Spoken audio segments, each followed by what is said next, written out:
R you mad? তুমি আমাকে থাপ্পড় দিলে কেন? আজ আমার অনেক রাগ হচ্ছে। হতে পারে আমি আপনার কোম্পানিতে জব করি, কিন্তু আপনি আমার বোনকে উত্ত্যক্ত করেছেন কেন? আমি তোমার বোনকে উত্ত্যক্ত করেছি? আচ্ছা, তোমার মাথা কি খারাপ হয়ে গেছে নাকি? আমি তোমার বোনকে তো চিনিই না। তোমার বোনকে আমি কেন উত্ত্যক্ত করতে যাব? মিথ্যা বলছেন আপনি। 1 ঘন্টা আগে আমার বোন এই রাস্তা দিয়ে যাওয়ার সময় বলেছে একজন হোয়াইট কালারের ড্রেস পরা গেটের বাইরে তাকে উত্ত্যক্ত করেছে। আজব তো, তুমি বিগত 3 বছর ধরে আমার অফিসে জব করছো।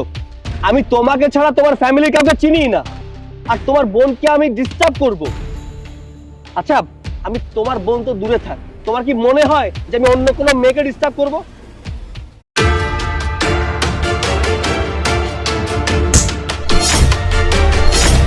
স্যার আপনি? Are you mad?